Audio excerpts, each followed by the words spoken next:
ఎన్నికల సమయంలో ఏ పార్టీ అయినా ప్రజలైనా కొన్ని నియోజకవర్గాలు చాలా ప్రతిష్టాత్మకంగా తీసుకుంటారు.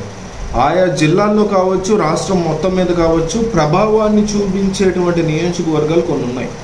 అటువంటి వాటిలో కృష్ణా జిల్లాలో ఎక్కువగా ప్రభావితం చూపించేది, ప్రజల మధ్య డిస్కషన్ ఎప్పుడు నడిచే నియోజకవర్గాల్లో ముఖ్యంగా విజయవాడ వస్తుంది. అయితే విజయవాడని మించి ఒక నియోజకవర్గం ఈరోజు ప్రజల నోళ్ళలో నానుతుంది. ఎక్కువగా దీని గురించి జనాలు మాట్లాడుకునేటువంటి పరిస్థితి.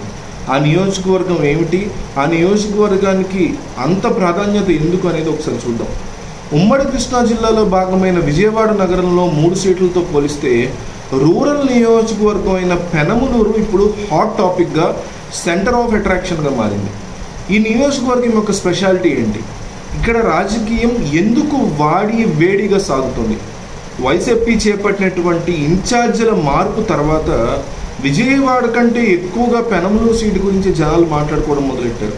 ఎందుకంటే ఇక్కడ పెనమలూరులో వైసీపీకి సిట్టింగ్ ఎమ్మెల్యే ఉన్నారు. గత ఎన్నికల్లో 2019 ఎన్నికల్లో వైసీపీ ఇక్కడ గెలిచింది. అక్కడ కొలుసు పార్థసారథి వైసీపీ తరఫున ఎమ్మెల్యేగా నిలబడి మంచి మెజారిటీతో గెలుపు ఆయన కన్ఫర్మ్ చేసుకున్నారు. కానీ ఈ ఇన్ఛార్జీల మార్పు టైంలో మాత్రం ఆయన తన సీటుని ఒక్కసారిగా కోల్పోయినటువంటి పరిస్థితి ఉంది. ఇన్ఛార్జీల మార్పులో జగన్ తన అత్యంత సన్నిహితంగా ఉండే వ్యక్తులు, అత్యంత సమీప బంధువుల్ని కూడా ఏమాత్రం బేఖాతరు చేయకుండా గెలిపే లక్ష్యంగా సామాజిక సమీకరణాలు, సర్వేలే ప్రాతిపదికగా ఆయన ముందుకు వెళ్తున్నటువంటి ఈ టైంలో జగన్మోహన్ రెడ్డి తీసుకున్న నిర్ణయంతో కొలుసు పార్థసారథి తన యొక్క సీట్ని కోల్పోయారు. అప్పటికే మంత్రి పదవి రాలేదని ఆవేదనతో ఉన్న సారథి టీడీపీ పార్టీలోకి ప్రస్తుతం టచ్లో ఉన్నారు. ఇక్కడే రాజకీయం మారిపోయింది. పెనమలూరు సిట్టింగ్ ఎమ్మెల్యే పార్థసారథి స్థానంలో ఇదే జిల్లాలోని పెడన ఎమ్మెల్యే మంత్రిగా చేస్తున్న జోగి రమేష్కి వైసీపీ అధిష్టానం స్థానం ఇచ్చింది, ఛాన్స్ ఇచ్చింది.